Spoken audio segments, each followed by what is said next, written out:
अस्सलामुअलैकुम, कैसे हैं आप सब। आई होप कि आप सब ठीक ठाक होंगे, खुशबाश होंगे। मैं भी ठीक ठाक हूँ, खुशबाश हूँ। और मैं फ़िलहाल करने लगी हूँ डिनर। और डिनर में आज मैं खाने लगी हूँ कुछ अलग सा। मे बी बहुत सारे लोग उससे वियर्ड आउट हो जाएं या ग्रोस्ड आउट हो जाएं, बट मैं तो खाती हूँ तो फिर मैं आपको दिखाना पसंद करूँगी। वो है क्रैब्स। तो मैंने कहा आज मैं ये खा रही हूँ तो आपको बताऊँ कि इसको थोड़ा खाना डिफ़िकल्ट होता है, बट नॉट सो डिफ़िकल्ट। तो मैं अभी ना क्या करने लगी, इसके सारे ऊपर से ना शेल वगैरह अलग करूँगी और मीट अलग करूँगी ताकि मैं इसको खा सकूँ। मैंने कहा वो प्रोसेस आपको दिखाती हूँ कि कैसे होता है। ये अब ना मुझे थोड़ा और काटना पड़ेगा, क्योंकि ये देखें, ये हमने इसको काट लिया। अब इसके अंदर से मीट निकालना हमने। मीट इसमें से ज़्यादा निकलता नहीं है, एक किसी में से बस ना गुजारे लायक काम है, लेकिन मज़े का होता है टेस्ट वाइज। तो ये देखो, ये हम इसका मीट निकाल रहे हैं।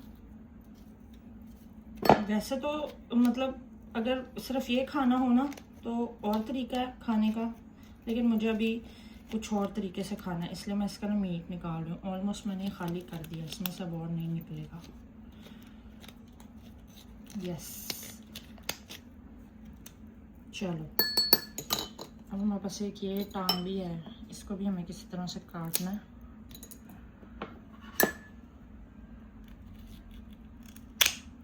कैंची का इस्तेमाल करेंगे। वैसे तो अगर मैं इसको इसके साथ खींचती तो ये निकल आना था मीट इसके अंदर का, बट अभी हम इसको ऐसे ही खोलते हैं। ये देखें,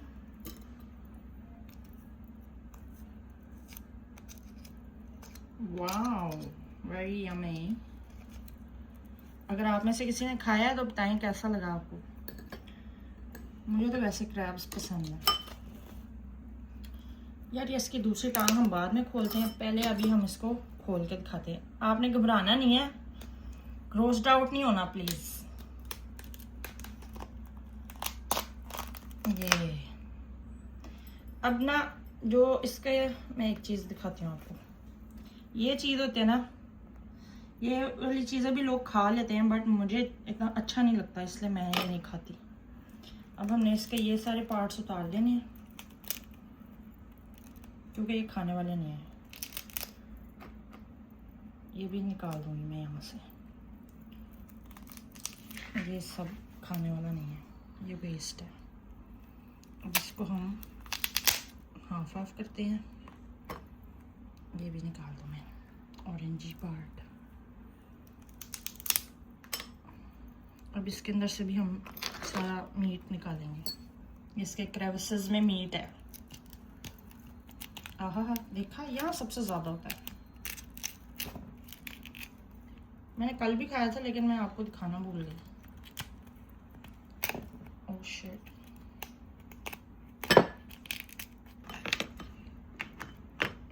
अब ये दूसरी साइड।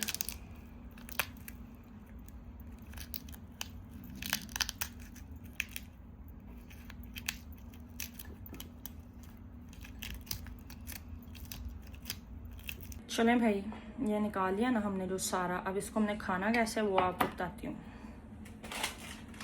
सबसे पहले लेनी है हमने ये सीवीड। ये इस तरह ना ये कटे हुए आते हैं, इसके अंदर सॉल्टेड होते हैं। इस पे लेंगे चावल थोड़े से पहले।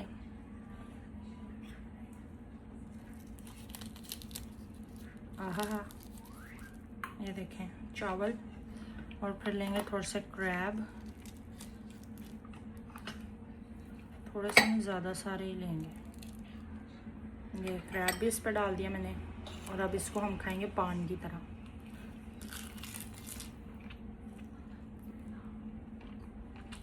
वाह,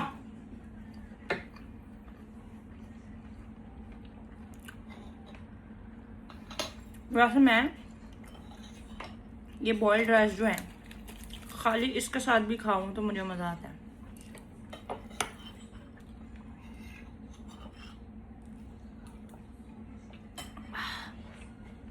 ये एप्पल जूस और साइडर मिक्स है। ऐसी चीज़ें खा के ना बस एक ही बात आती है कि और तुम अल्लाह ताला की किस किस नेमत को झुटलाओगे, बताओ ज़रा। मज़ा आ जाता है, क्या बात है, ये खाली खाने में इतना मज़े का होता है।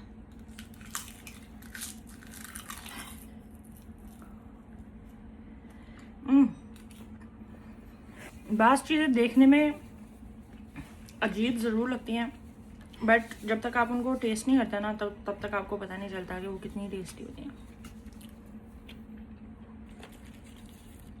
मैं इस चीज़ में अल्लाह ताला का शुक्र अदा करना चाहूँगी कि मैं ऐसे मल्टी कल्चरल घर में पैदा हुई हूँ कि मुझे डिफरेंट चीज़ें ट्राई करने को मिलती हैं और बचपन से मिल रही हैं, तो वो मेरे लिए अब इस एज में आके ना ग्रोस नहीं है। मैं खुद भी ये सोचती होती हूँ कि हाँ, हो सकता है अगर मैंने भी कभी ये चीज़ें ट्राई ना की होती ना तो मैं भी यही कहती ये क्या है, बट बचपन से खा रहे हैं तो अब वो उस तरह फील नहीं होता। क्या बात है मामा आपकी, मामा के हाथ चूमने चाहिए, इतनी मज़े की फ़िश बनाई है मामा ने। देखा, कोरिया आते ही मेरा खाना ना बिल्कुल हेल्दी हो जाता है, फिर भी लोग मुझे कहते हैं अपना वज़न कम करो, ये है वो है, पता नहीं क्या मसला है इनके साथ। कुछ चीज़ें भाई जेनेटिक होती हैं, उसका मेरे खाने पीने से कोई लेना देना नहीं होता, और बाज़ लोगों को बीमारी की वजह से भी होती हैं। अल्हम्दुलिल्लाह मुझे बीमारी कोई नहीं है, मेरे जीन्स हैं सब, मैं क्या करूँ। और बाकी अगर आप बात करें तो मेरा ख्याल है कि एक्टिव होने में मैं ना बहुत सारे जो मेरे से पतले लोग हैं ना उनसे ज़्यादा एक्टिव हूँ, तो मेरा जो मोटापा है ना वो मेरी ज़िंदगी में रुकावट कहीं नहीं बन रहा, अल्हम्दुलिल्लाह। आई नीड मामा, मामा मामा यार उठना एक दफ़ा, मामा सो रही हैं। मामा होती तो मुझे ये मछली कांटे अलहदा कर देती, मैं कोरिया आके मैं घर का काका होती हूँ, सारे फिर मुझे ऐसे हाथ का छाला बना के फिरते हैं। आज तक मुझे ये मछली में से कांटे नहीं निकालने पड़े खुद, अब मुझे खुद निकालने पड़ेंगे। ओह, ये एक पीस मिल गया मुझे कांटों के बगैर वाला, ये तो मैं डालूँ ना। Welcome back to fridge. आपको फ्रिज पे चिपका दिया मैंने फिर से, क्योंकि मैंने आपको कहा था कैमरा आएगा तो फिर मैं आपको कैमरा भी दिखा दूंगी। इंश्योरेंस के फ़वाइद,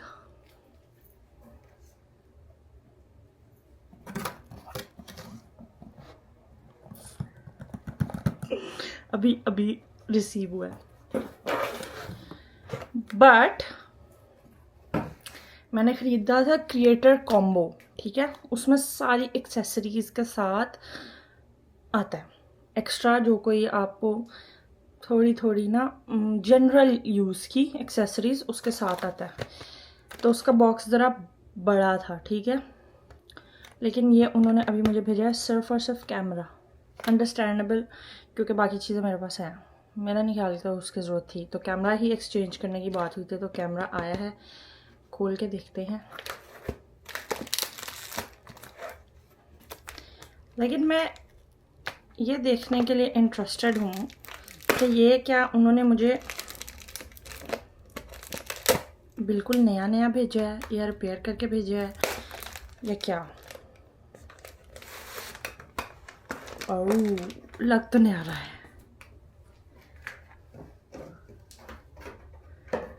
अच्छा, अब ये इसके ऊपर लिखा हुआ है DJI केयर रिफ्रेश, वो इंश्योरेंस जो करवाई थी मैंने उसका है, DJI की अपनी ही है, तो DJI केयर रिफ्रेश है उसका नाम।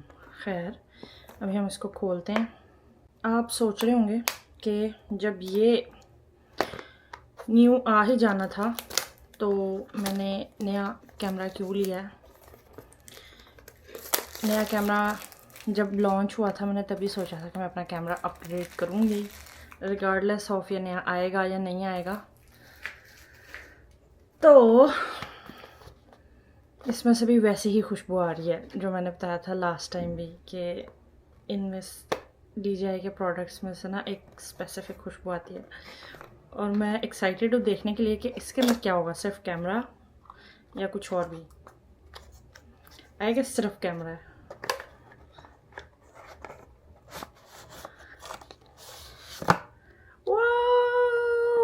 कैमरा के कवर के साथ है। ये वाला कवर ऑलरेडी मेरे पास है, ये मुझे वापस कर देना चाहिए था उसको। इसमें कुछ है क्या या सिर्फ सपोर्ट के लिए? हाँ, खाली है। कोई बैग कोई कुछ नहीं दिया उन्होंने, सिर्फ कैमरा ही दिया।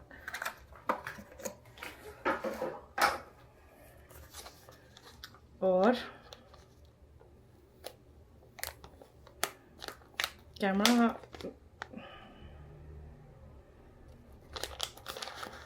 कैमरा तो न्यू ही लग रहा है। मुझे लगा था कि कैमरा जो है वो पुराना या मेरा ठीक भी हो सकता है, मुझे ऐसा भी लग रहा था। ये इसका जो केस है ना पुराने वाले का, वो ऐसा है। ओह नो ब्रो, उन्होंने न्यू कैमरा ही दिया, सारा कुछ इंटैक्ट है। ओके, बट इसको मैं अब यूज़ नहीं करूँगी क्योंकि I am going to give this camera to Isa, क्योंकि आपको पता है वो फिल्म एंड टीवी का स्टूडेंट है, तो उसके भी काम आएगा कैमरा। तो ये मैं उसको दे दूँगी, डोनेट कर दूँगी अपने भाई को कि तुम ऐश कर लो। अच्छा, मैं आपको ये बता रही थी ना कि जो पिछले वाला कैमरा था ना, उसका जो गिम्बल है ना वो सही से प्रोटेक्टेड नहीं था इस केस की वजह से। ये ना जो इसका हेड है, और मुझे लग रहा है मैंने गलत फिक्स किया इसको। अच्छा खैर, तो वो मैं ये बता रही थी कि वो इसको ना प्रोटेक्ट नहीं करता था। जब अगर आप इसको बैग में रखते थे ना, तो ये कैमरा का जो हेड है ना, ये अंदर खुद ही घूमता रहता था, तो इसके ख़राब होने के चांसेस ज़्यादा थे। अब उन्होंने निकाला ये वाला लॉक, ये कैमरा के साइड पे ऐसे फिक्स हो जाता है, तो कैमरा का जो हेड है ना वो फिर मूव नहीं करता अगर आप बैग में उसको बग़ैर कवर के रखो, ये जैसे ये है ना। लेकिन हाँ, ये इस सेंस में अच्छा था कि ये इसकी स्क्रीन को प्रोटेक्ट करता था, लेकिन उसकी नहीं भी ज़रूरत इतनी ज़्यादा। मैंने जैसे ये कैमरा है ना, कैमरा के ऊपर मैंने स्क्रीन प्रोटेक्टर लगाया हुआ है, छोटा सा ना, जैसे मोबाइल पे ग्लास लगाते हैं ना, उस तरह इसकी स्क्रीन का ग्लास भी आता है, लेंस का भी ग्लास आता है, तो वो चीज़ें मैंने लगाई हुई हैं। ठीक है, तो खैर ये था न्यू कैमरा की अनबॉक्सिंग। ये अब मैं वापस डब्बे में रख देती हूँ, क्योंकि ये अब जाएगा अपने न्यू ओनर के पास जब भी मैं दोबारा पाकिस्तान गई तब। आई डोंट नो कि इसका भी हम केयर रिफ्रेश दोबारा ख़रीद सकते हैं कि नहीं, पता नहीं, ये पता करना पड़ेगा। मेरे वाले कैमरा का तो हमने ख़रीदना ही ख़रीदना है, तो बल्कि शायद ख़रीद लिया है, मेल आई थी मुझे। देख लो इंश्योरेंस के फ़ायदे। गुड। और एक और बात बताना चाहती हूँ कि ये बिल्कुल फ्री नहीं है। इंश्योरेंस मैंने इस कैमरा पे की हुई है, मतलब 2 साल का मैंने इसका DJI केयर रिफ्रेश ख़रीदा था, तो वो मुझे 2 साल का पड़ा होगा राउंड अबाउट 16,000 कुछ। और मुझे चेक करने दें 1 मिनट। अच्छा, मैं अब आपको ये बताती हूँ कि मैंने इसका 2 साल का DJI केयर रिफ्रेश ख़रीदा था, तो वो मुझे पाकिस्तानी 15,000 का पड़ा था। ठीक है, और वो 15,000 के बाद जब मैं अभी ये करवाने गई थी रिटर्न, या उनको बताने गई थी कि ख़राब हो गया तो मुझे अब चेंज करना है, तो तब मैंने 40,000 समथिंग कोरियन वॉन पे किया था। तो वो लिखा हुआ है उसके ऊपर कि वैसे अगर इसकी मशीनरी को कोई मसला आता है, मतलब एक्सीडेंटल डैमेज के बग़ैर अगर कुछ इसको मसला आता है ना, तो वो बिल्कुल फ्री ऑफ कॉस्ट इसको चेंज करके देंगे। लेकिन अगर आपसे एक्सीडेंटल डैमेज हो जाता है, जैसे कि मेरे से हुआ था, गिर गया था, तो मैंने 40,000 समथिंग कोरियन वॉन पे किया था, जो पाकिस्तानी 7,500 या 7,000 बनता है, तो उन्होंने मुझे ये दिया। ठीक है, न्यू 7,000 पे करने पे। तो इससे अच्छा क्या हो सकता है कि मैंने केयर रिफ्रेश भी 15,000 दिया है और ये 7,000 दिया है। तो अगर हम वैसे उस हिसाब से देखें तो अगर ये 2 लाख के करीब की डिवाइस है तो मुझे 20-21 हज़ार में न्यू मिल गई है। समझ रहे मैथ?